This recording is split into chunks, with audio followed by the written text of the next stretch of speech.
ರವೀಂದ್ರ ಕಲಾಕ್ಷೇತ್ರದಲ್ಲಿ ಈ ಸಂದರ್ಭದಲ್ಲಿ ನೀವು ಶಂಕರ್ ನಾಗ್ ಅವ್ರ ಕಣ್ಣಿಗೂ ಬಿದ್ರಿ. ಅವರು ನಮ್ಮ ಮಂಟೇಸ್ವಾಮಿ ಕಥಾ ಪ್ರಸಂಗದ ನಾಟಕಗಳಲ್ಲಿ ನಾವು ಆಡ್ತಾ ಇರೋದನ್ನು ನೋಡಿದ್ರು. ಅವರು ಆ ಕಾಲಕ್ಕೆ ನಾಗಮಂಡಲವನ್ನು ಆಯ್ಕೆ ಮಾಡಿದ್ರು. ನಾಗಮಂಡಲ ಆಯ್ಕೆ ಮಾಡುವಾಗ ಅವ್ರಿಗೆ ಹಾಡೋರು ಒಂದು ಸ್ವಲ್ಪ ಬೇಕು ಅನ್ನಿಸ್ತು.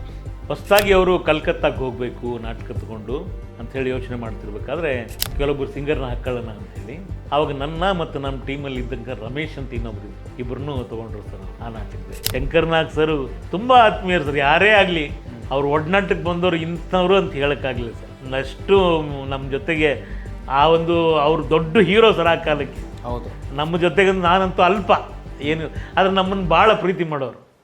ನಮಗೇನು ಬೇಕು ಏನಿಲ್ಲ ಕೇಳಿ ತರಿಸ್ಕೊಡೋರು, ಉಣ್ಸೋರು, ತಿನ್ಸೋರು, ಚೆನ್ನಾಗಿ ನೋಡ್ಕೊಳ್ಳೋರು. ನಿಮ್ಗೊಂದು ಪ್ರಸಂಗ ಹೇಳ್ತೀನಿ ಅವ್ರು ಎಷ್ಟು ಕಾಮನ್ ಆಗಿದ್ರು ಅಂತ. ಚಿಕ್ಕ ಪ್ರಾಯದಾಗ ಚಿಂತಿ ಹಚ್ಚಿದಾನ ಗುರುವು ಎನಗ ಬಹಳ, ಗಂಡನಲ್ಲ ಯಮ ಗಂಡ ಗೊಂಟ ಬಿತ್ತ ಎನ್ನ ಸುತ್ತಗೋಳ, ಕೂಲಿ ಮಾಡಿ ಕುಗ್ರಾಮ ಮೂಳ ಇದು ತಂದಿಲ್ಲ ಹಿಡಿಜ್ವಾಳ, ಎಷ್ಟು ಅಂತ ದುಡಿದು ಹಾಕಲೆವ್ವ ಇದು ತಿಂತೈತೆ ರಂಡಿ ಕೂಳ, ಕೂಲಿ ಮಾಡಿ ಕುಗ್ರಾಮ ಮೂಳ ಇದು ತಿಂತೈತೆ ಹಿಡಿಜ್ವಾಳ, ಎಷ್ಟು ಅಂತ ದುಡಿದು ಹಾಕಲೆವ್ವ ಇದು ತಿಂತೈತೆ ರಂಡಿ ಕೂಳ.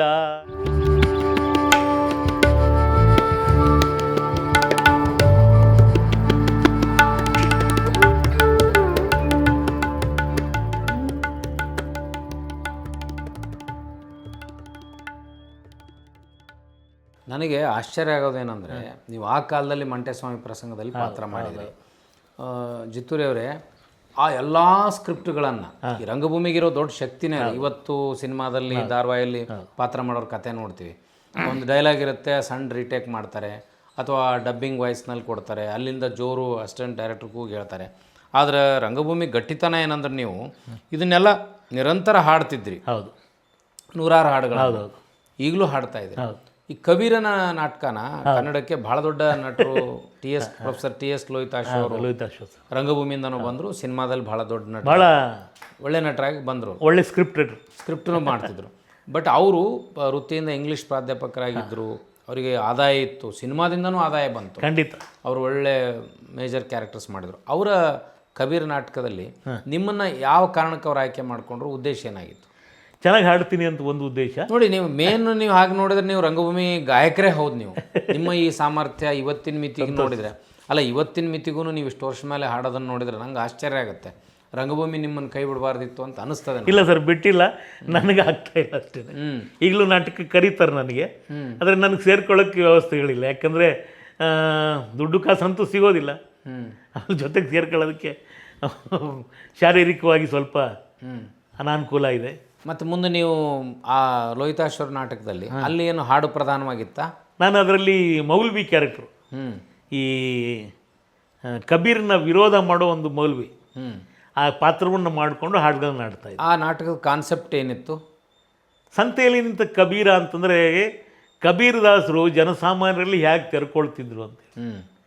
ಸಂತೆಯಲ್ಲಿ ನಿಂತಾನ ಕಬೀರ. ಸಂತೆಯಾಗ ಏನಿರ್ತದೆ, ನಮ್ಗೆ ಬೇಕಾದ್ದನ್ನು ನಾವು ತೊಗೊಂಡು ಬರ್ತೀವಿ.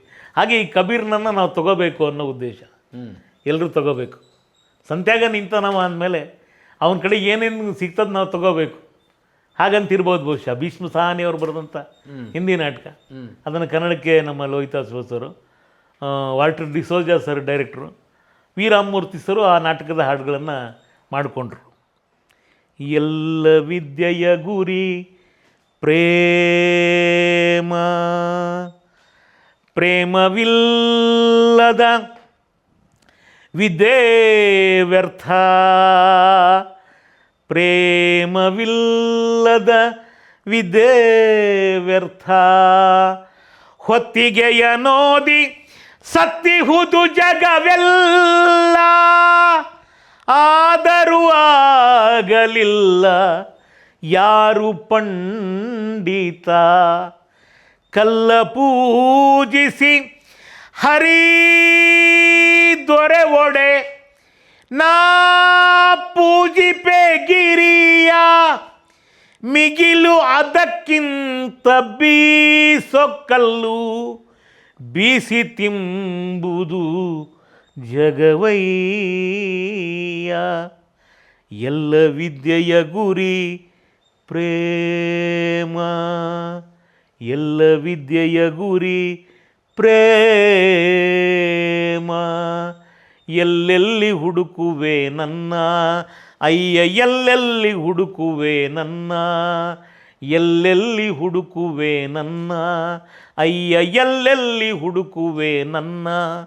ಕಾಬಾದಲ್ಲಿಲ್ಲ ಕೈಲಾಸದಲ್ಲಿಲ್ಲ, ಕಾಬಾದಲ್ಲಿಲ್ಲ ಕೈಲಾಸದಲ್ಲಿಲ್ಲ, ಅಲ್ಲ ನಾನಲ್ಲವಲ್ಲ, ಅಲ್ಲ ನಾನಲ್ಲ ಮಹದೇವ ನಾನಲ್ಲ, ಅಲ್ಲ ನಾನಲ್ಲ ಮಹದೇವ ನಾನಲ್ಲ, ಅಲ್ಲ ಮಹದೇವ ನಾನಲ್ಲವಲ್ಲ.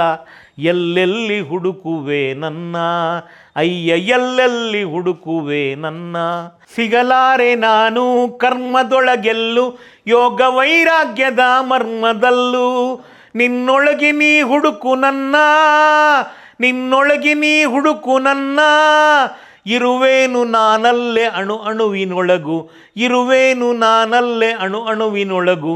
ಎಲ್ಲೆಲ್ಲಿ ಹುಡುಕುವೆ ನನ್ನ ಅಯ್ಯ, ಎಲ್ಲೆಲ್ಲಿ ಹುಡುಕುವೆ ನನ್ನ, ಎಲ್ಲೆಲ್ಲಿ ಹುಡುಕುವೆ ನನ್ನ ಅಯ್ಯ, ಎಲ್ಲೆಲ್ಲಿ ಹುಡುಕುವೆ ನನ್ನ. ಕೇಳು ಕಬೀರ ಹೇಳತಾನ, ಎಲ್ಲಾರ ಮನದಲ್ಲೂ ಅವನಿರತಾನ, ಎಲ್ಲಾರ ಮನದಲ್ಲೂ ಅವನಿರತಾನ. ಎಲ್ಲೆಲ್ಲಿ ಹುಡುಕುವೆ ನನ್ನ ಅಯ್ಯ, ಎಲ್ಲೆಲ್ಲಿ ಹುಡುಕುವೆ ನನ್ನ. ಇದು ಕಬೀರ್ ನಾಟಕ. ಕಬೀರ್ ನಾಟಕದಲ್ಲಿ ನೀವು ಇಷ್ಟು ಹೈ ಪಿಚ್ನಲ್ಲಿ ಹಾಡುವಂಥ ಪ್ರಸಂಗ ಅಲ್ಲಿರ್ತಿತ್ತು. ಕೆಲವು ನಾಟಕಗಳಲ್ಲಿ ಪ್ರೇಮ ಗೀತೆಗಳು, ಸಲ್ಲಾಪಗಳು, ರಂಗಗೀತೆಗಳಿಗೆ ಸಂಬಂಧಪಟ್ಟಂತೆ ಆ ರೀತಿ ಅನುಭವ ನಿಮ್ಗೆ ಏನಾರು ಆಯಿತಾ? ಈ ಉದಾಹರಣೆಗೆ ನೀವು ನಾಟಕಗಳನ್ನ ಮಾಡಬೇಕಾದ್ರೆ ವಚನಗಳು ಹಾಡುವಂಥ ಪ್ರಸಂಗ ಬರ್ತಿತ್ತು. ಹಾಗೆ ವಚನಗಳನ್ನ ಹಾಡಿದಂಥ ಪ್ರಸಂಗ ಇದೆಯಾ? ಹೌದು ಹೌದು. ಯಾವುದರಲ್ಲಿ? ವಚನಗಳನ್ನು ಬಳಸ್ಕೊಂಡು ನಾವು ಸಿಂಗಿರಾಜ ಪ್ರಾಸನ ಅಂತ ಒಂದು ನಾಟಕ ಮಾಡ್ತಾಯಿದ್ವಿ ಸರ್. ನಮ್ಮ ಎಚ್ ಎಸ್ ಶಿವಪ್ರಕಾಶ್ ಅವರ ಕವನಗಳ ಗುಚ್ಛ ಅದು. ಆ ಕವನಗಳ ಗುಚ್ಛಗಳಲ್ಲಿ ಕೆಲವೊಂದು ವಚನಗಳನ್ನು ಹಾಡ್ತಾಯಿದ್ವಿ ಸರ್. ಅದರಲ್ಲಿ ಎನ್ನ ಕಾಲೇ ಕಂಬ ದೇಹವೇ ದೇಗುಲ, ಎನ್ನ ಕಾಲೇ ಕಂಬ ದೇಹವೇ ದೇಗುಲ, ಶಿರವೇ ಹೊನ್ನ ಕಳಶವಯ್ಯ, ಉಳ್ಳವರು ಶಿವಾಲಯವ ಮಾಡುವರು, ನಾನೇನ ಮಾಡಲಿ ಬಡವನಯ್ಯ, ನಾನೇನ ಮಾಡಲಿ ಬಡವನಯ್ಯ, ಬಡವನಯ್ಯ. ಈ ಥರ ವಚನಗಳನ್ನು ಅಲ್ಲಲ್ಲಿ ಬಳಸ್ಕೊಂಡಿದ್ದು ಸರ್ ಆ ಸಿಂಗಿರಾಜ ಪ್ರಾಸನ ನಾಟಕದಲ್ಲಿ. ಆಮೇಲೆ ನೀವು ನಿಮ್ಮ ಶಂಕರ್ ಹೂಗಾರ್ ನೀವು ಕೂಡಿ ಜನಪದದ ಒಂದು ತಂಡ ಮಾಡ್ತೀವಿ. ಹೌದು ಹೌದು. ಯಾವ ರೀತಿಯ ಜನಪದ ಗಾಯನಗಳನ್ನು ನೀವು ಪ್ರಸ್ತಾವ ಮಾಡ್ತಾ ಇದ್ದೀರಿ? ಏನಿರ್ತಿತ್ತು ಅದು? ನಮ್ಮ ಉತ್ತರ ಕರ್ನಾಟಕದ ಕೆಲವೊಂದು ಜಾನಪದ ಗೀತೆಗಳನ್ನು ಮಾಡ್ತಾ ಇದ್ವಿ. ಅದರಲ್ಲಿ ಈಗ ನಿಮಗೆ ನೆನಪಿಸ್ಬೇಕು ಅಂದರೆ ನಮ್ಮ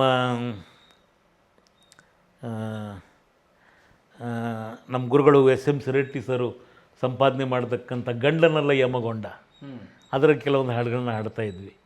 ಚಿಕ್ಕ ಪ್ರಾಯದಾಗ ಚಿಂತಿ ಹಚ್ಚಿದನ ಗುರುವು ಎನಗ ಬಹಳ, ಗಂಡನಲ್ಲ ಯಮ ಗಂಡ ಗೊಂಟ ಬಿತ್ತ ಎನ್ನ ಸುತ್ತಗೋಳ, ಕೂಲಿ ಮಾಡಿ ಕುಗ್ರಾಮ ಮೂಳ ಇದು ತಂದಿಲ್ಲ ಹಿಡಿ ಜ್ವಾಳ, ಎಷ್ಟು ಅಂತ ದುಡಿದು ಹಾಕಲೆವ್ವ ಇದು ತಿಂತೈತೆ ರಂಡಿ ಕೂಳ, ಕೂಲಿ ಮಾಡಿ ಕುಗ್ರಾಮ ಮೂಳ ಇದು ತಿಂತೈತೆ ಹಿಡಿ ಜ್ವಾಳ, ಎಷ್ಟು ಅಂತ ದುಡಿದು ಹಾಕಲೆವ್ವ ಇದು ತಿಂತೈತೆ ರಂಡಿ ಕೂಳ. ಈ ಥರದ ಹಾಡುಗಳು ಸರ್. ಆಮೇಲೆ ಇನ್ನೊಂದು ಅದರಲ್ಲಿ ಹ್ಯಾಂಗ ಮಾಡಲೆವರ ಹ್ಯಾಂಗ ಕಳಿಯಲೆವ ರಂಡಿತನ, ಶಿವ ವೈದ ಮುತ್ತೈದಿತನ, ಹ್ಯಾಂಗ ಕಳಿಯಲೆವ ರಂಡಿತನ, ಶಿವ ವೈದ ಮುತ್ತ. ಈ ಥರ ಹಾಡುಗಳು ಗಂಡನೆಲ್ಲ ಯಮಗೊಂಡ ಸಂಗ್ರಹದಲ್ಲಿರ್ತಕ್ಕಂಥ ಕೆಲವೊಂದು ಹಾಡುಗಳನ್ನು ಮಾಡ್ಕೊಂಡಿವಿ ಸರ್. ಆಗ ಸುಮಾರು ವರ್ಷ ಆಯಿತು, ನೆನಪಿಗೆ ಬರ್ತಾ ಇಲ್ಲ.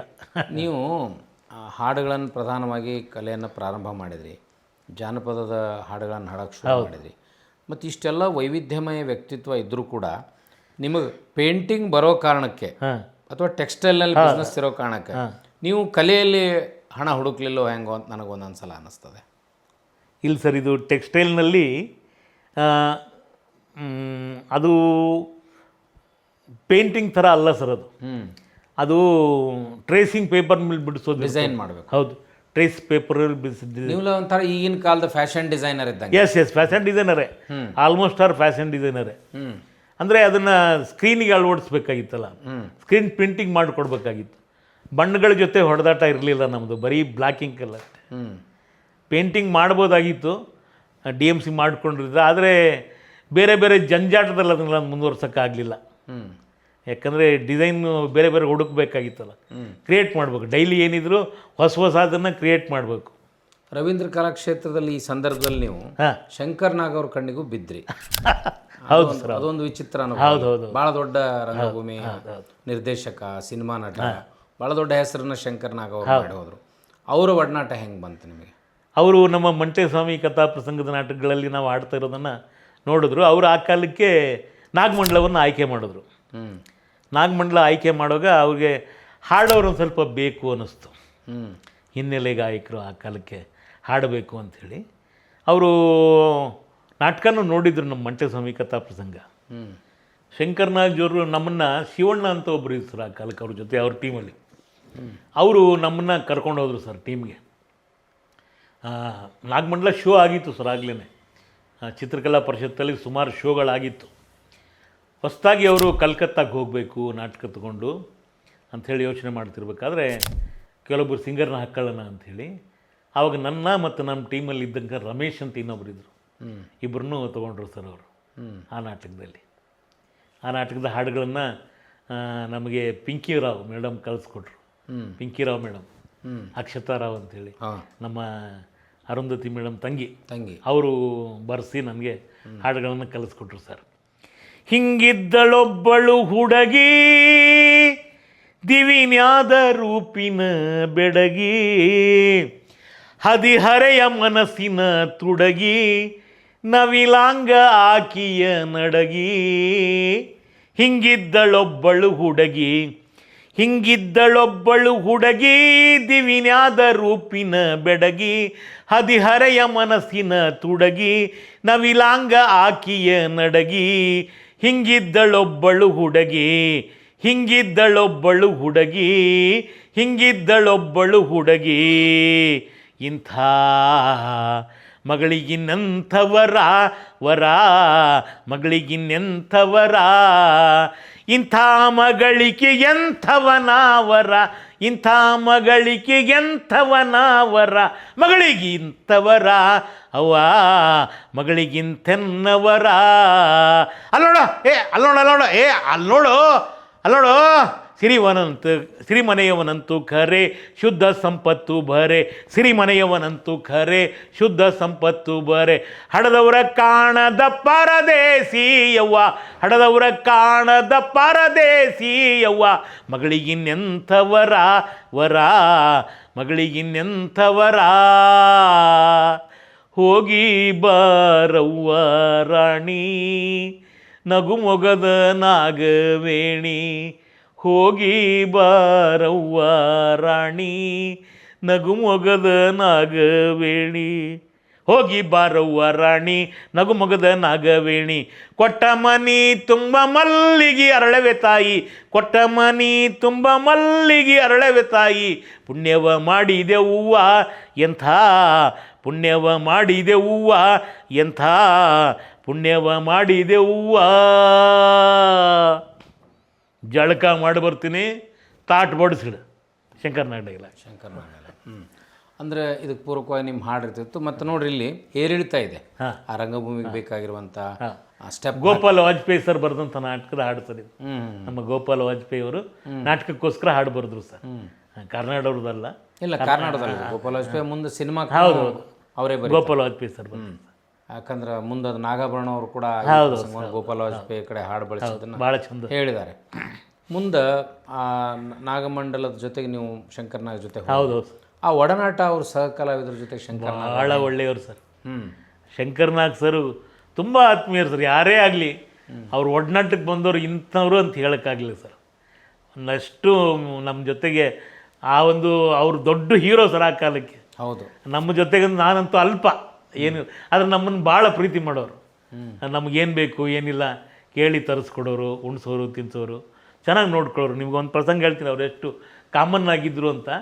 ಅವ್ರಿಗೆ ಫ್ಲೈಟ್ ಬುಕ್ ಆಗಿ ಸರ್ ಕಲ್ಕತ್ತಾಯಿಂದ ಬರಬೇಕಾದ್ರೆ ಅವರು ಆ ಫ್ಲೈಟ್ಗೆ ಹೋಗಲಿಲ್ಲ. ಫ್ಲೈಟ್ಗೆ ಇನ್ನೊಬ್ಬರು ನಮ್ಮ ಕಾರ್ಪೆಂಟ್ರ್ ಬಂದಿದ್ದರು, ಅವ್ರ ಹೆಸರು ಮರ್ತೇ ನಾನು. ಅವ್ರು ಕಳಿಸ್ಬಿಟ್ರು. ಆಗೇನು ಇಂಥ ಸ್ಟ್ರಿಕ್ ಇರಲಿಲ್ಲ ಆ ಕಾಲದಲ್ಲಿ, ಇವ್ರ ಹೆಸರಿಂದನೇ ಹೋಗಬೇಕು ಅಂತೇಳಿ ಅವ್ರನ್ನ ಕಳಿಸ್ಬಿಟ್ರು. ನಮ್ಮ ಜೊತೆಗೆ ಕಾಮನ್ ಟ್ರೈನಲ್ಲಿ ಬಂದರು ಸರ್. ಟ್ರೈನಲ್ಲಿ ಬಂದರು, ಹಾಡು ಕುಣಿತ ಟ್ರೈನಲ್ಲಿ ನಮ್ಮ ಜೊತೆಗೆ ಏನು ವ್ಯವಸ್ಥೆ ಇದೆ ಎಲ್ಲರಿಗೂ ಏನು ವ್ಯವಸ್ಥೆ ಮಾಡಿದ್ರು ಅದನ್ನು ಉಂಡ್ಕೊಂಡು ತಿನ್ಕೊಂಡು ನಮ್ಮ ಜೊತೆಗೆ ಬಂದರು ಸರ್. ಆಂಧ್ರ ಬರ್ತಾ ಇದ್ದಂಗೆ ಜನ ಅವ್ರನ್ನ ಕಂಡು ಹಿಡಿಯೋಕ್ಕೆ ಶುರು ಮಾಡಿದ್ರು. ಆಗಲೇ ಅವರು ಹೌದೌದು.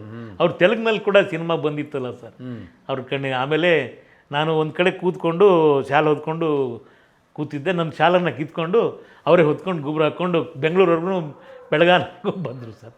ಆಮೇಲೆ ಲಿಮಿಟೆಡ್ ಬಂದಮೇಲೆ ಅವ್ರ ಪಾಡಿಗೆ ಅವ್ರು ಹೊರಟೋದು. ಅಷ್ಟು ಸರಳ ಜೀವನ ಸರ್. ನಾನು ಒಬ್ಬ ಹೀರೋ, ಇಷ್ಟು ಜನರ ಕಲಾವಿದರ ಮಧ್ಯೆ ನಾನು ಇದ್ದೀನಿ, ಆ ಥರದ ಅಹಂಕಾರ ಯಾವುದೂ ಅವ್ರಿಗೆ ಇರ್ತಾ ಇರಲಿಲ್ಲ ಸರ್. ಅವರು ಕೂಡ ನಮ್ಮ ಹಾಗೇ ಇರ್ತಿದ್ರು ಸರ್ ನಮ್ಮ ಜೊತೆಗೆ. ತುಂಬ ಒಳ್ಳೆ ಮನುಷ್ಯ. ಅವ್ರ ಮನೆಯವರೆಲ್ಲರೂ ಹಾಗೆ ಸರ್. ಅರು ಮೇಡಮ್ ಅವರು ನಮ್ಮನ್ನು ತುಂಬ ಪ್ರೀತಿ ಮಾಡೋರು. ಅವರು ಟೀಮಲ್ಲಿ ಇದ್ದವರೆಲ್ಲ ನಾವೆಲ್ಲ ಒಂದೇ ತರಿಸ್ತಾರೆ, ಸಣ್ಣವರು ದೊಡ್ಡವರು ಅಂತಿರಲಿಲ್ಲ. ಕಾಶಿ ಸರ್ ನಮ್ಮ ಜೊತೆಗಿದ್ರು ಅವಾಗ, ಕಾಶಿ ಚಿಂದುಪುರ್ಗಿಯವರು. ಅವರು ನಮಗೆ ತುಂಬ ಹೇಳ್ಕೊಡೋರು, ಸಣ್ಣ ಹುಡುಗರು ಮಾಡಿ ಚೆನ್ನಾಗಿ ಹಾಡುಗಳೆಲ್ಲ. ಪಿಂಕಿ ಮೇಡಮ್ ಅವರು ನಮ್ಗೆ ಭಾಳ ಸಹಕಾರ ಮಾಡಿಕೊಟ್ಟು ಹೇಳ್ಕೊಟ್ರು ಸರ್. ಅಂದರೆ ಅವರು ಅಕ್ಷತರ ಅವರು ಹಾಡುಗಳನ್ನ ಹೇಳ್ಕೊಟ್ರು. ಆದ್ರೆ ಅವರಿಗೆ ಮೂಲ ಮರಾಠಿ ಹಿಂದಿ ಇನ್ಫ್ಲುಯೆನ್ಸ್ ಇತ್ತು. ಕನ್ನಡದ ಹಾಡುಗಳನ್ನು ಹೆಂಗೆ ಅವರು ನಿಮ್ಗೆ ಭಾಳ ಚೆನ್ನಾಗಿ ಅವ್ರು ಬರ್ಕೊಂಡು ಹೇಳ್ಕೊಡ್ತಿದ್ರು ಸರ್. ಅವರಿಗೆ ಕನ್ನಡ ಬರೋದು. ಅಕ್ಷತರ ಮೇಡಮ್ ಕನ್ನಡ ಬರುತ್ತೆ. ಅದೇ ಅವ್ರು ಮುಂದೆ ಸಿನಿಮಾದಲ್ಲೂ ಮಾಡಿದ್ರು. ಹೌದೌದು. ಸಂಗೀತ ಸಿನಿಮಾ ಗೀತಾ ಸಿನಿಮಾದಲ್ಲಿ ನಾಯಕಿ ಮೊದಲೇ ಸರ್ ಅದು. ಇದೆಲ್ಲ ಆಗೋಕ್ಕೆ ಮುಂಚೆನೆ. ಹೌದು. ನಾಗಮಂಡಲ ಆಗೋಕ್ಕೆ ಮುಂಚೆ ಸಿನಿಮಾ ಆಗಿದ್ದು. ಹಾಂ ಸರ್. ಮತ್ತೆ ನಾಗಮಂಡಲದ ಅನುಭವ ಆದಮೇಲೆ ನಿಮ್ಮ ಜರ್ನಿ ಮತ್ತೇನೇನು ಕವಲು ಹೊಡ್ಕೊತ ಹೋಯಿತು? ಬೇರೆ ಬೇರೆ ನಾಟಕಗಳು ಮಾಡ್ತಾನೆ ಇದ್ವಿ ಸರ್. ನಮ್ಮ ಪ್ರಯೋಗ ರಂಗದಲ್ಲಿ ಆಗೋ ಎಲ್ಲ ನಾಟಕದಲ್ಲಿ ಕೂಡ ನಾನು ಮಾಡ್ಕೊಂಡು ಬಂದಿದ್ದೀನಿ. ಪ್ರಯೋಗ ರಂಗದಲ್ಲಿ ನಮ್ಮ ಶಿವರಾತ್ರಿ ನಾಟಕ ಕಂಬಾರ್ ಅವ್ರದ್ದು, ಆ ನಾಟಕದಲ್ಲೂ ಕೂಡ ಮಾಡ್ಕೊಂಬಂದಿದ್ದೆ. ಪಾತ್ರ ಮಾಡಿ. ಹೌದೌದು. ಪಾತ್ರದ ಜೊತೆಗೆ ಸಣ್ಣ ಪುಟ್ಟ ವಚನಗಳು, ಹೀಗೆ ವಚನಗಳು, ಗ್ಯಾಪಲ್ಲಿ ವಚನಗಳನ್ನು ಬಳಸ್ತಾ ಇದ್ವಿ ಸರ್. ಮತ್ತು ನಿಮಗೆ ಅಷ್ಟು ದೊಡ್ಡ ನೀವು ಗಾಯಕರಾಗಿ ಉಳ್ಕೊಂಡಿದ್ರಿ. ರಂಗಭೂಮಿಗೆ ಇತ್ತೀಚೆಗೆ ಟೆಕ್ನಾಲಜಿ ಬಂದಮೇಲೆ, ರೆಕಾರ್ಡಿಂಗ್ ಸಿಸ್ಟಮ್ ಬಂದಮೇಲೆ, ಈಗ ಕೆಲವು ನಾಟಕಗಳಿಗೆ ನೀವು ನೇರವಾಗಿ ಹಾಡುಗಾರನ್ನ ಕರ್ಕೊಂಡು ಹೋಗ್ತಾರೆ, ಸಿಂಗರ್ಸ್ನ. ಮತ್ತು ನೀವು ಹಾಡಿದ ಹಾಡುಗಳನ್ನು ಹಾಕಿ ಪ್ಲೇಬ್ಯಾಕ್ನಲ್ಲಿ ನಾಟಕ ಮಾಡೋ ಪರಂಪರೆ ಈಗ ಪ್ರಾರಂಭ ಆಗಿದೆ. ಹಾಗಿದ್ದಾಗ ನೀವು ಆ್ಯಸ್ ಎ ಸಿಂಗರ್ ಆಗಲ್ಲ ಮುಂದುವರಿಬೋದಾಗಿತ್ತಲ್ಲ? ಬೇರೆಯವ್ರಿಗೋಸ್ಕರ ಕೆಲವು ನಾಟಕ ಅಂತೇಳಿ ರೆಕಾರ್ಡ್ ಮಾಡ್ಕೊಂಡಿದ್ದಾರೆ ಸರ್. ಈ ಪಠ್ಯ ಇರ್ತಕ್ಕಂಥ ಕೆಲವು ನಾಟಕಗಳು, ರತ್ನ ನಾಗೇಶ್ ಅಂಥೇಳಿ ನೀವು ಹೆಸರು ಕೇಳಿರ್ಬೋದು. ಅವರು ಸುಮಾರು ನಾಟಕಗಳು ನನ್ನ ವಾಯ್ಸಲ್ಲಿ ಕೆಲವು ಹಾಡುಗಳು, ಕೆಲವು ಸಂಭಾಷಣೆಗಳನ್ನ ರೆಕಾರ್ಡ್ ಮಾಡಿಕೊಂಡು ಆ ರೆಕಾರ್ಡ್ ಉಳಿಸ್ಕೊಂಡು ಅವ್ರು ನಾಟಕ ಮಾಡಿದ್ದಾರೆ ಸರ್. ನನ್ನ ಸಂಭಾಷಣೆ ಇಟ್ಕೊಂಡು, ನನ್ನ ಹಾಡುಗಾರಿಕೆ ಇಟ್ಕೊಂಡು ಮಾಡಿದ್ದಾರೆ ಸರ್.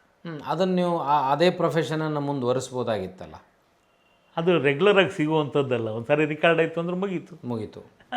ಇವತ್ತು ನೋಡಿ, ಡಬ್ಬಿಂಗ್ ಆರ್ಟಿಸ್ಟ್ಗಳಿಗೆ ಬೆಲೆ ಇದೆ. ಹೌದು. ಬ್ಯಾಕ್ಗ್ರೌಂಡ್ ಸಿಂಗರ್ಸ್ಗೂ ಬೆಲೆ ಇದೆ. ಇಂಥ ಒಂದು ಟೆಕ್ನಾಲಜಿ ಮುಂದುವರೆದ ಕಾಲದಲ್ಲಿ ನೀವು ಇಂಡಸ್ಟ್ರಿಯಿಂದ ದೂರ ಸರಿದ್ರೆ ಅಂತ ನನಗನ್ನಿಸ್ತೈತೆ. ನಾನು ದೂರ ಸರಿಲಿಲ್ಲ ಸರ್. ಇತ್ತು, ಆದರೆ ಸಾಕಷ್ಟು ಕೆಲಸ ಇಲ್ಲ. ಯಾವತ್ತೋ ಒಂದು ದಿವಸ ಬರೋದನ್ನು ನಂಬ್ಕೊಂಡು ಇರೋದಕ್ಕೆ ಭಾಳ ಕಷ್ಟ ಆಗುತ್ತೆ. ಯಾಕಂದರೆ ಎಲ್ಲ ಇದೆ, ಆದರೆ ದಿನವೂ ಸಿಗುವಂಥ ಕೆಲಸ ಅಲ್ಲ.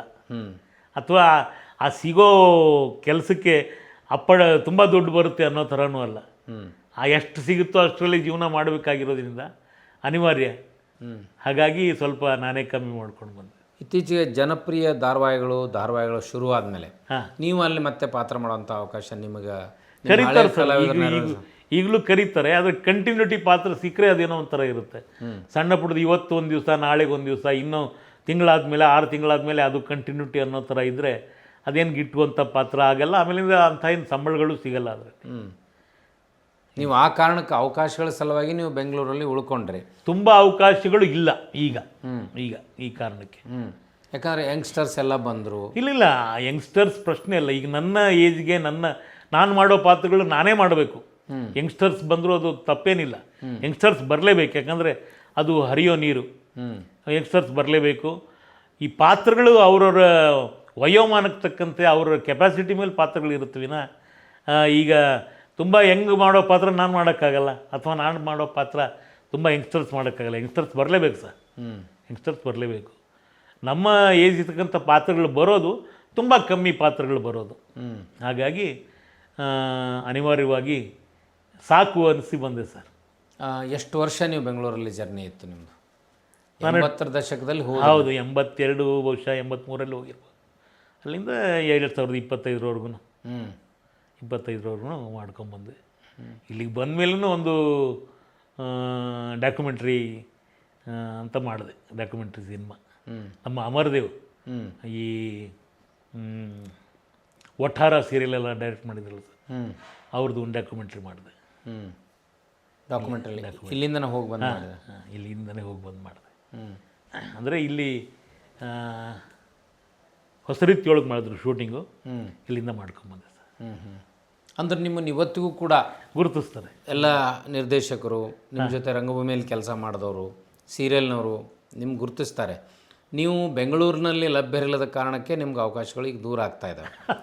ಆದರೆ ನಿಮಗೆ ನಿಮ್ಮದೊಂದು ವಿಡಿಯೋ ನೋಡಿದ್ದೆ ನಾನು, ನಿಮ್ಮೆಲ್ಲ ಪ್ರಶಸ್ತಿ ಫಲಕಗಳನ್ನೆಲ್ಲ ಇಟ್ಟು ತೆಗೆದಿದ್ರಿ, ತೆಗೆದು ಶೂಟ್ ಮಾಡಿ ಹಾಕಿದ್ರಿ. ಅದು ಏನು ನಿಮ್ಮಲ್ಲಿ ಆ ನಿರಾಶೆ ಭಾವನೆ ಇತ್ತೋ ಸಂತೃಪ್ತಿ ಭಾವನೆ ಇತ್ತು? ನಿರಾಶೆ ಅಂತೂ ಈಗಲೂ ಇಲ್ಲ ನನಗೆ. ಇಲ್ಲಲ್ಲ? ಇಲ್ಲ, ಸಂತೃಪ್ತಿ ಇದೆ. ಆದರೆ ತುಂಬ ಮುಂದುವರಿಬೇಕು. ಕೆಲಸಗಳು ತುಂಬ ಕಡಿಮೆ ಆದಾಗ ಕೂತು ಬೇಜಾರಾಗುತ್ತೆ. ಆಮೇಲೆ ಬೆಂಗಳೂರಿನಲ್ಲಿ ಅನಿವಾರ್ಯ ಖರ್ಚು ವೆಚ್ಚ ಜಾಸ್ತಿ, ನಿಭಾಯಿಸೋಕ್ಕಾಗಲ್ಲ. ಹಾಗಾಗಿ ನನ್ನ ಪರಿಧಿಯೊಳಗೆ ನಾನು ಹೇಗೆ ಬದುಕಬೇಕು ಅನ್ನೋದು ಅನಿವಾರ್ಯ ಆಯಿತು. ಬೆಂಗಳೂರಲ್ಲಿ ಕಷ್ಟ ಸಾಧ್ಯ ಆಯಿತು ನನಗೆ, ಓಡಾಟ ಕಷ್ಟ ಸಾಧ್ಯ. ಆಮೇಲಿಂದ ಯಾವುದೋ ಒಂದು ಭೋಗ್ಯದ ಮನೆ, ಅದನ್ನು ಬಿಟ್ಟರೆ ಬಾಡಿಗೆ ಮನೆ ಮಾಡಬೇಕಾಗಿತ್ತು. ಬಾಡಿಗೆ ಮನೆ ಮಾಡಿದ್ರೆ ಬಾಡಿಗೆ ಕಟ್ಟಕ್ಕೆ ಅನುಕೂಲ ಆಗಲ್ಲ. ಇಲ್ಲೊಂದು ಏನೋ ಆಶ್ರಯ ಇದೆ, ಆ ಮನೆಗೆ ಬರಬೇಕು ಅನ್ನೋ ಕಾರಣಕ್ಕೆ ನಾನು ಅಲ್ಲಿಂದ ಬಂದೆ ಸರ್. ಈಗ ನೀವೇ ಸ್ವಯಂ ನಿವೃತ್ತಿ ತಗೊಂಡು? ಸ್ವಯಂ ನಿವೃತ್ತಿನೇ ಅನ್ಬೋದು. ತಗೊಂಡು ನೀವು ಈಗ 64ರ ಪ್ರಾಯದಲ್ಲಿ ನೀವು ಬೆಂಗಳೂರಿನ ಜರ್ನಿಯನ್ನು ಮುಗಿಸಿ ಗದಗಿಗೆ ಬಂದ್ರಿ. ಗದಗ್ನಲ್ಲಿ ಏನು ಚಟುವಟಿಕೆ ಮಾಡಬೇಕು, ಅಥವಾ ಈ ರಂಗಭೂಮಿಗೆ ಸಂಬಂಧಪಟ್ಟಂತೆ, ಹಾಡಿಗೆ ಸಂಬಂಧಪಟ್ಟಂತೆ ಏನಾದರೂ ಪ್ರಯೋಗಗಳನ್ನ ಮಾಡುವ ಮನಸ್ಥಿತಿ ಇದೆಯಾ ನಿಮಗೆ? ಮಾಡೋ ಉದ್ದೇಶ ಮನಸ್ಥಿತಿ ಇದೆ, ಆದರೆ ನನಗೆ ಇಲ್ಲಿ ಇನ್ನೂ ಆ ಪರಿಸರ ಸಿಗ್ತಾ ಇಲ್ಲ. ಇಲ್ಲಿ ಆ ಥರದ ಸಂಘಟನೆಗಳು ನನಗೆ ಸಿಗ್ತಾ ಇಲ್ಲ. ಆಮೇಲೆ ಆ ಥರ ಸಿಕ್ಕರೆ ಏನಾದರೂ ಮಾಡಬೇಕು ಅನ್ನೋದಿದೆ. ಈಗ ನಿಮ್ಮ ಈ ಹಾಡುಗಾರಿಕೆ ಇದೆ ಅಲ್ಲ, ವಯೋಮಾನಕ್ಕೆ ಸಹಜವಾಗಿ ನಿಮಗಿದು ಕಠಿಣ ಆಗ್ಬೋದು, ಅಥವಾ ಹಾಡುಗಾರಿಕೆಯಲ್ಲಿ ನಿಮ್ಗೆ ಇನ್ನೂ ಆಸಕ್ತಿ ಇದೆಯಾ? ಆಸಕ್ತಿ ಇದೆ. ಈಗ ಸ್ವಲ್ಪ ಗ್ಯಾಪ್ ಇರೋದ್ರಿಂದ ಹಾಡುಗಳು ತಕ್ಷಣ ಜ್ಞಾಪಕ ಆಗಲ್ಲ. ಒಂದೆರಡು ಸರಿ ಅದನ್ನು ಗುನ್ಗುಡಿಸಿದಾಗ ಅದು ಜ್ಞಾಪಕ ಆಗುತ್ತೆ, ಹಾಡುಗಳು ಹಾಡ್ಬೋದು. ನೀವು ಈಗ ನಿಮ್ಮ ಇಡೀ ಜರ್ನಿ ಇದೆಯಲ್ಲ, ರಂಗಭೂಮಿ, ಸಿನಿಮಾ, ಅಲ್ಲಿ ನಿಮ್ಗೆ ಅನೇಕ ಹಿರಿಯರು ಭೇಟಿ ಆದರು. ಶಂಕರ್ ನಾಗ್ ಅಂತವ್ರು ಸಿಕ್ಕರು, ಸಿದ್ಧಲಿಂಗಯ್ಯನಂತವ್ರು ಸಿಕ್ಕರು, ಸೋಮಶೇಖರ್ ಅಂತವರು ಸಿಕ್ಕರು. ಎಲ್ಲ ಸಿಕ್ಕಾಗ ನನ್ನ ಬದುಕು ಸಂತೃಪ್ತ ಪಯಣ ಅಂತ ನಿಮ್ಗೆ ಅನ್ನಿಸ್ತದೆಯೋ ಇಲ್ಲೋ? ನಿಮಗೆ ಹಣ ತಂದು ಕೊಡಲಿಲ್ಲ? ಇಲ್ಲ, ಹಣ ಅಂತೂ ಏನು ಮಾಡಲಿಲ್ಲ. ನನಗೆ ಸಂತೃಪ್ತಿ ಇದೆ ಸರ್. ನನ್ನನ್ನು ಅವರು ತಮ್ಮೊಳಗೆ ನನ್ನನ್ನು ಗುರುತಿಸ್ಕೊಂಡ್ರಲ್ಲ, ಅವರಲ್ಲಿ ನನಗೂ ಒಂದು ಸೇರಿಸ್ಕೊಂಡ್ರಲ್ಲ, ಆ ಒಂದು ಸಂತೃಪ್ತಿ ನನಗಿದೆ. ನೀವು ಹವ್ಯಾಸಿ ರಂಗಭೂಮಿಯಲ್ಲಿದ್ದರಲ್ಲ, ಈಗ ವೃತ್ತಿ ರಂಗಭೂಮಿಗಳ ಪರ್ವನೂ ಏಕಕಾಲದಲ್ಲಿ ಪ್ರಾರಂಭ ಆಗಿತ್ತು. ಯಾಕಂದರೆ ಉಮಾಶ್ರೀ ಅವರು ಹವ್ಯಾಸಿ ರಂಗಭೂಮಿಯಿಂದ ಬಂದವರು, ಆರಂಭದಲ್ಲಿ ವೃತ್ತಿ ರಂಗಭೂಮಿಯಲ್ಲಿದ್ದವರು. ಮತ್ತೆ ಅವರು ವೃತ್ತಿ ರಂಗಭೂಮಿಗೆ ಹೋಗಿ ಆ ರಂಗ ಚಟುವಟಿಕೆಗಳು ತೊಡಗಿಸ್ಕೊಂಡಿದ್ರು. ಇತ್ತೀಚೆಗೆ ಅವರು ಸೋಲೋ ಕೂಡ ಮಾಡ್ತಾ ಇದ್ದಾರೆ. ಹಾಗೆ ನೀವು ವೃತ್ತಿ ರಂಗಭೂಮಿ ಕಡೆ ಯಾಕೆ ಮನಸ್ಸು ಹೋಗಲಿಲ್ಲ? ಅನಿವಾರ್ಯ ಏನಿತ್ತು ಅಂದರೆ ನಾನು ಬೆಂಗಳೂರಲ್ಲಿದ್ದೆ ಸರ್. ನನ್ನ ತಾಯಿ, ನನ್ನ ಕುಟುಂಬ ನೋಡ್ಕೊಂಡು ನಾನು ಇರ್ತಾ ಇದ್ದೆ. ನನಗೆ ಹವ್ಯಾಸಕ್ಕಾಗಿ ಹವ್ಯಾಸಿ ನಾಟಕ ರಂಗ ಸಿಗ್ತಾ ಇತ್ತು. ವೃತ್ತಿಗೆ ಹೋಗಬೇಕು, ಮಾಡಬೇಕು ಅಂತ ಅನಿವಾರ್ಯ ಇರಲಿಲ್ಲ ನನಗೆ. ಯಾಕಂದರೆ ನನಗೆ ಬರ್ತಕ್ಕಂಥ ಜೀವನ ಸಂತೃಪ್ತಿ ಅಲ್ಲೇ ಇತ್ತು. ವೃತ್ತಿಗೆ ಹೋದರೆ ನಾನು ಅದ್ರ ಜೊತೆಗೆ ಓಡಾಡಬೇಕು, ಎಲ್ಲೆಲ್ಲಿ ಕಂಪ್ನಿಗಳಿದೆಯೋ ಅದ್ರ ಜೊತೆಗೆ ಓಡಾಡಬೇಕು. ಆಮೇಲೆ ಆ ನಾಟಕಗಳನ್ನು ಕಲಿಬೇಕಾಗಿತ್ತು. ಆಮೇಲೆ ಇಲ್ಲಿನ ವೃತ್ತಿ ರಂಗಭೂಮಿಯ ನಾಟಕದ ಆ, ಒಡನಾಟ ನನಗೆ ಹೆಚ್ಚಾಗಿರಲಿಲ್ಲ. ಆ ಒಂದು ಶೈಲಿಯ ನಾಟಕಗಳ ಒಡನಾಟ ನನಗಿರಲಿಲ್ಲ. ಈ ಹವ್ಯಾಸಿ ನಾಟಕಗಳ ಜೊತೆ ನಾನು ಮಾಡ್ಕೊಂಡು ಬಂದಿದ್ದೆ ಸರ್. ನಿಮ್ಗೆ ಅದು ಹೊಂದ್ಕೊಂಡಿತ್ತು ನಿಮ್ಮ ಮನಸ್ಸು. ಹಾಂ, ಯಾಕಂದ್ರೆ ವೃತ್ತಿ ರಂಗಭೂಮಿ ಸ್ಟೈಲ್ ಬದಲಿ ಆಗುತ್ತೆ, ಇಲ್ಲಿ ಹವ್ಯಾಸಿ ನಾಟಕಗಳ ರೀತಿ ಬದಲಿ ಆಗುತ್ತೆ. ಯಾಕಂದರೆ ಇಲ್ಲಿ ಪರದೆ ಮುಂದೆ ಮೈಕ್ ಮುಂದೆ ಮೈಕಲ್ಲಿ ಹೇಳುವಂಥ ಮೈಕಲ್ಲಿ ನಿಂತು ಮಾತಾಡ್ತಾರೆ. ನನಗೆ ನೋಡೋದು ಹಾಗೆ ಇತ್ತೀಚಿನ ನಾಟಕಗಳಷ್ಟೇ ಮೈಕಲ್ಲಿ ಮುಂದೆ ನಿಂತು ಸಂಭಾಷಣೆಗಳನ್ನು ಒಪ್ಪಿಸ್ತಾರೆ. ಆದರೆ ಅಲ್ಲಿ ಹೇಳ್ಕೊಳ್ಳೋಂಥ ಅಭಿನಯ ನನಗೆ ಕಾಣಿಸಲ್ಲ. ಆಂಗಿಕ ಅಭಿನಯ ಆಗಲಿ ಅಥವಾ ಇನ್ನೊಂದು ಯಾವುದೇ ಅಭಿನಯ ನನಗೆ ಅಂದರೆ ಓಡಾಡ್ಕೊಂಡು ಮಾಡೋ ಸನ್ನಿವೇಶ, ಹಾಡು ಕುಣಿತ ಕಾಣಿಸಲ್ಲ. ಕಾಣಿಸ್ದೇ ಇರೋ ಕಾರಣಕ್ಕೆ ನನಗೆ ಅದು ಬರೀ ಸಂಭಾಷಣೆಗಳಲ್ಲೇ ಮುಗಿದು ಹೋಗೋದ್ರಿಂದ ಅಂಥ ಆಸಕ್ತಿ ನನಗೆ ಆಗಲಿಲ್ಲ. ಆದರೆ ಅದು ತಪ್ಪು ಅಂತಲ್ಲ, ಅದು ನಾಟಕ ತುಂಬ ಚೆನ್ನಾಗಿ ಮಾಡ್ತಾರೆ, ಇಲ್ಲಿ ಕೂಡ ತುಂಬ ಚೆನ್ನಾಗಿ ಮಾಡ್ತಾರೆ. ನನಗೆ ಅದು ದೂರ ಆದ್ದರಿಂದ, ಅಂದರೆ ಬೆಂಗಳೂರಲ್ಲಿ ಇದ್ಕೊಂಡು ಇನ್ನೆಲ್ಲೋ ಬಂದು ನಾಟಕ ಮಾಡಿಕೊಂಡು ಹೋಗಿ ಮತ್ತಲ್ಲಿ ಇನ್ನೇ ನಾನು ಬೆಂಗಳೂರಲ್ಲಿ ಇರೋದು ಅನಿವಾರ್ಯ, ಓಡಾಟ ಜಾಸ್ತಿ ಆಗ್ತದೆ ಅನ್ನೋ ಕಾರಣಕ್ಕೆ ನನಗೆ ಆ ಒಡನಾಟ ಬರಲಿಲ್ಲ. ನೀವು ಅದರಲ್ಲಿ ಪೌರಾಣಿಕ ಪಾತ್ರಗಳನ್ನ ಏನಾದ್ರು ಮಾಡಿದ್ರೆ ಕೆಲವೊಂದು ಆವಾಗ ನೀವು ರಂಗಭೂಮಿಯಲ್ಲಿ? ಹೌದೌದು. ಈ ಪಂಪಕಾವ್ಯ ವೈಭವ ಅಂಥೇಳಿ ಕನ್ನಡ ಮತ್ತು ಸಂಸ್ಕೃತಿ ಇಲಾಖೆಯಿಂದ ಆದಂಥ ಪಂಪಕಾವ್ಯ ವೈಭವದಲ್ಲಿ ಪೌರಾಣಿಕ ನಾಟಕಗಳ ಥರ ಮಾಡಿದ್ವಿ. ಪಾತ್ರಗಳನ್ನ ಮಾಡಿದ್ರು. ಬಸಲಿಂಗಯ್ಯನವರು ಮಾಡಿಸಿದ್ದ ಅಥವಾ? ಇಲ್ಲ ಸರ್, ಸಂಸ್ಕೃತಿ ಇಲಾಖೆನೇ ಕಾತ ಚಿಕ್ಕಣ್ಣವ್ರದ್ದು ಪಂಪಕಾವ್ಯ ವೈಭವ ಅಂತೇಳಿ ಪಂಪನ ಕಾವ್ಯವನ್ನೇ ಇಟ್ಕೊಂಡು ಬರೆದಂಥ ನಾಟಕ. ಅದರಲ್ಲಿ ಈ ಪಾತ್ರಗಳು ಮಾಡಿ ಅದು ಎಲ್ಲ ಕಡೆ. ಹೌದೌದು, ಸುಮಾರು ಮುಂಬೈ, ಆಮೇಲೆ ಡೆಲ್ಲಿನಲ್ಲಿ ಕೆಲವೊಂದು ಸಾರಿ, ಬೆಂಗಳೂರಿನಲ್ಲಿ ಪಂಪಕಾವ್ಯ ವೈಭವ ಅದನ್ನು ಮಾಡಿದ್ವಿ ಸರ್. ಈಗ ನೀವು ಆ ರಂಗಭೂಮಿ ಪಯಣವನ್ನು ಮುಗಿಸಿದ್ರಿ ಅಥವಾ? ಪೌರಾಣಿಕ ನಾಟಕ ಅಂದರೆ ಬೆಂಗಳೂರಿನಲ್ಲಿ ಇರ್ತಕ್ಕಂಥ ಕೆಲವು ಹವ್ಯಾಸಿ ಪೌರಾಣಿಕ ನಾಟಕದ ಜೊತೆಗೆ ಪಾತ್ರ ಮಾಡಿದ್ದೀನಿ ಸರ್. ಮಾಡಿದ್ರಿ? ಹೌದೌದು, ಶನಿ ಮಹಾತ್ಮೆ ನಾಟಕದಲ್ಲಿ ಪಾತ್ರಗಳನ್ನು ಮಾಡಿದ್ದೀನಿ. ಒಂದು 7-8 ನಾಟಕ ಮಾಡಿದ್ದೀನಿ ಸರ್. ಆದರೆ ಹಿಂದೆ ಹೊಸ ಕೃಷ್ಣಮೂರ್ತಿ ಅಂತಿದ್ರು, ಅವ್ರ ಜೊತೆಗೆ ನಾಟಕಗಳು ಮಾಡಿದ್ದೀನಿ. ಒಟ್ಟು ನಿಮ್ಮ ಜೀವನದ ಪಯಣವನ್ನು ಗಮನಿಸಿದಾಗ, ಈಗ ಉದಾಹರಣೆಗೆ ನಾವು ಜಿತೂರಿ ಅವರು ಬೆಂಗಳೂರಲ್ಲಿದ್ದರೆ ಚೆನ್ನಾಗಿತ್ತು, ಜಿತೂರಿ ಅವರು ಗಾಯನ ಕ್ಷೇತ್ರದಲ್ಲಿದ್ದರೆ ಚೆನ್ನಾಗಿತ್ತು ಅಂತ ನಾವು ಇದ್ದೀನಿ ಅಂತ ನಾವು ಹೇಳ್ತೀವಿ. ಆದರೆ ನೀವೇ ಒಂದು ನಿಮ್ಮ ಬದುಕಿನ ಒಂದು ನಿರ್ಣಯ ಅಂತ ಮಾಡ್ತೀರಿ. ಆ ಅಗಲುವಿಕೆ ಪ್ರಸಂಗ ಇತ್ತಲ್ಲ, ನೀವು ಬೆಂಗಳೂರು ಬಿಟ್ಟು ಒಂದು ಲೆಕ್ಕಾಚಾರದಿಂದ ಗದಗಿಗೆ ಬಂದ್ರಿ. ಹೌದು. ಬಂದ ಮೇಲೆ ಮನುಷ್ಯನಿಗೆ ತನ್ನದೇ ಆದ ಒಬ್ಬ ಕಲಾವಿದನಿಗೆ ಭಾವನೆಗಳಂತಿರ್ತಾವೆ. ನಾನು ರೈಟ್ ಡಿಸಿಷನ್ ತೊಗೊಂಡು ರಾಂಗ್ ಡಿಸಿಷನ್ ತೊಗೊಂಡು ಅನ್ನುವಂಥ ಒಂದು ಆಂತರಿಕ ತುಮುಲ ಇರುತ್ತಲ್ಲ. ಈ ಹಿನ್ನೆಲೆಯಲ್ಲಿ ನಿಮಗೆ ಯಾವ ಭಾವನೆಯಲ್ಲಿ 1 ವರ್ಷದಿಂದ ಗದಗಿನಲ್ಲಿ ಬದುಕ್ತಾ ಇದೆ ಅನ್ನಿಸ್ತದೆ ಸರ್ ಈಗಲೂ? ಅಂದರೆ ಅಲ್ಲಿರ್ತಕ್ಕಂಥ ಚಟುವಟಿಕೆ ನಿಂತು ಹೋಗ್ಬಿಡುತ್ತೆ ಇಲ್ಲಿ ಬಂದ ಮೇಲೆ. ಒಂದು ತಿಂಗಳಿಗೊಂದು 2 ಸರಿ ಆದರೂ ಮುಖಕ್ಕೆ ಬಣ್ಣ ಹಚ್ಕೋಬೇಕು ಅನ್ನೋದು, ಅಥವಾ ಓಡಾಡಿ ಫ್ರೆಂಡ್ ಜೊತೆ ಕಾಲ ಕಳೆಯುವಂಥದ್ದು ಇರ್ಬೋದು, ಅಥವಾ ನಾಟಕದಲ್ಲಿರ್ತಕ್ಕಂಥ ಬೇರೆ ಬೇರೆ ಸನ್ನಿವೇಶಗಳನ್ನ ಇನ್ನೂ ಮಾಡಬಹುದಾಗಿತ್ತು ಅನ್ನೋದು, ಬೇರೆಯವ್ರ ಜೊತೆ ಇನ್ನೂ ಕಲಿಬೋದಾಗಿತ್ತು, ದೊಡ್ಡವರು ಸಿಗ್ತಾಯಿದ್ರು ಹಾಗೆ ಅನ್ನೋದು, ಇದು ಕಾಡುತ್ತೆ. ಕಾಡುತ್ತೆ. ಹೌದು. ಈಗ ನಮ್ಮ ಮಾತುಗಳ ಪಯಣ ಮುಗಿಯೋದಕ್ಕಿಂತಲೂ ಮುಂಚೆ ಕೊನೆಯದಾಗಿ ರಂಗಭೂಮಿಗೆ, ಪ್ರೇಕ್ಷಕರಿಗೆ, ಇವತ್ತಿನ ತಲೆಮಾರಿನ ಕಲಾವಿದರಿಗೆ ನೀವು ಏನನ್ನು ಹೇಳಲಿಕ್ಕೆ ಬಯಸ್ತೀರಿ? ಭಾಳ ತುಂಬ ವೈವಿಧ್ಯಮಯವಾದಂಥ ಒಂದು ರಂಗ ಸರ್ ಇದು. ಕಲಾವಿದರಿಗೆ ನಾಟಕ, ಸಿನಿಮಾ, ನಮ್ಮ ಕಿರಿತೆರೆ ತುಂಬ ವೈವಿಧ್ಯಮಯವಾದಂಥ ಆಯಾಮಗಳು ಕೊಡ್ತಕ್ಕಂಥ ಒಂದು ಪರಿಸರ ಇರತಕ್ಕಂಥ ಒಂದು ರಂಗ ಸರ್ ಇದು. ಇಲ್ಲಿ ಹೊಸದಾಗಿ ಬರ್ತಕ್ಕಂಥವ್ರು ತಮ್ಮ ಮಿತಿ ಯಾವುದರಲ್ಲಿದೆ, ಯಾವುದರಲ್ಲಿ ಹೋದರೆ ನಮಗೆ ಇದರಲ್ಲಿ ಸಕ್ಸಸ್ ಆಗ್ಬೋದು ಅನ್ನೋದು ತಾವೇ ಪರಿಗಣನೆ ತೊಗೊಂಡು ಆ ವೇದಲ್ಲಿ ಹೋಗ್ಬೇಕಂತ ಹೇಳ್ತಿರ್ತಾರೆ ಅಷ್ಟೇ. ಆಮೇಲೆ ನೀವು ವೃತ್ತಿ ಹೊಂದಿರಬೇಕು, ಪ್ರವೃತ್ತಿ ಹೊಂದಿರಬೇಕು. ಖಂಡಿತ ಇರಬೇಕು. ಈಗ ನಟನೆ ಮತ್ತು ಹಾಡುಗಾರಿಕೆನೇ ಪೂರ್ಣ ಪ್ರಮಾಣದಲ್ಲಿ ವೃತ್ತಿ ಆದರೆ ಅದು ಹೆಂಗೆ ಗಳಿಕೆಗೆ ಮಾರ್ಗ ಆಗ್ಬೋದು? ಅಲ್ಲಿ ಉತ್ಪಾದನೆ ಅಂತ ಸಿಗ್ತಾ ಇರಬೇಕಾದ್ರೆ ಪರವಾಗಿಲ್ಲ ಸರ್. ಬಹುಶಃ ಆ ಥರದ್ದು ಸಿಗೋದು ಕಷ್ಟ. ಏನಾದರೂ ಒಂದು ವೃತ್ತಿಯಲ್ಲಿ ಹೌದು, ಒಂದು ವೃತ್ತಿ ಅಂತ ಇಟ್ಕೊಂಡು ಕಲಾವಿದ ಬೆಳಿಬೋದು ಸರ್. ಆದರೆ ಈಗಿನ ಕಾಲದಲ್ಲಿ ಪಕ್ಕ ನಾನು ರಂಗಭೂಮಿನಲ್ಲೇ ಬೆಳಿತೀನಿ, ಅಥವಾ ಸಿನಿಮಾ ರಂಗದಲ್ಲೇ ಬೆಳಿತೀನಿ, ಅಥವಾ ಸೀರಿಯಲ್ ರಂಗದಲ್ಲೇ ಹೋಗ್ತೀನಿ ಅನ್ನೋದು ಸ್ವಲ್ಪ ಏನಾದರೂ ಬ್ಯಾಕ್ಗ್ರೌಂಡ್ ಇದ್ದರೆ ಒಳ್ಳೆಯದು. ಇಲ್ಲಾಂದರೆ ಬದುಕು ಭಾಳ ಕಷ್ಟ ಇದೆ ಸರ್. ಬೆಂಗಳೂರಲ್ಲಾಗಲಿ ಅಥವಾ ಇನ್ನು ಬೇರೆ ಊರುಗಳಲ್ಲಾದರೂ ಕೂಡ ಕಷ್ಟ ಆಗುತ್ತೆ. ಹ್ಞೂ ಹೇಳ್ಕೊಳ್ಳೋ ಮಟ್ಟಕ್ಕೆ ಎಲ್ಲರಿಗೂ ಅವಕಾಶ ಸಿಗುತ್ತೆ ಅಂತ ಹೇಳೋಕ್ಕಾಗಲ್ಲ. ಯಾಕಂದರೆ ಈಗಿನ ಸಿನಿಮಾ ಅಥವಾ ಸೀರಿಯಲ್ ಕಥೆಗಳಾಗಲಿ ಹೀರೋ ಹೀರೋಯಿನ್ ಅಥವಾ ಒಂದು ಸಬ್ಜೆಕ್ಟಿಗೆ ಓರಿಯೆಂಟಾಗಿ ನಡ್ತಾ ಇರುತ್ತೆ. ಎಲ್ಲರಿಗೂ ಅಂಥ ಉನ್ನತ ಪಾತ್ರಗಳು ಸಿಗ್ತವೆ ಅಂತ ಹೇಳೋಕ್ಕಾಗಲ್ಲ. ಆದರೆ ಈ ಸಹ ಕಲಾವಿದ್ರ ಪಾತ್ರಗಳಿದೆ, ಅದಕ್ಕೆಲ್ಲ ಜೀವ ತುಂಬಕ್ಕಾಗಲ್ಲ. ನಮ್ಮಂಥ ಕಲಾವಿದರು ಬೇಕೇ ಬೇಕಾಗ್ತಾರೆ. ಆದರೆ ಯಾರ್ಯಾರು ತಟ್ಟೆನಲ್ಲಿ ಎಷ್ಟೆಷ್ಟು ಬೀಳುತ್ತೋ ಹೇಳೋಕ್ಕಾಗಲ್ಲ ಸರ್. ಈಗ ತಾವು ಬಂದು ಭಾಳ ಅದ್ಭುತ ಭಾವಪರವಶರಾಗಿ ಹಾಡಿ ನಿಮ್ಮ ರಂಗಭೂಮಿಯ ದಿನಗಳನ್ನು ಮೆಲುಕು ಹಾಕಿದ್ರಿ ಮತ್ತು ಇವತ್ತಿನ ತಲೆಮಾರಿಗೆ ಒಂದು ಪರಿಚಯ ಮಾಡಿಕೊಡ್ಲಿಕ್ಕೆ ಕಾರಣರಾದ್ರಿ. ಅದಕ್ಕೆ ನಾನು ನಿಮಗೆ ಅನಂತ ಶರಣುಗಳನ್ನು ಸಲ್ಲಿಸ್ತೇನೆ. ನಮಸ್ಕಾರ. ಶರಣಾರ್ಥಿ ಸರ್.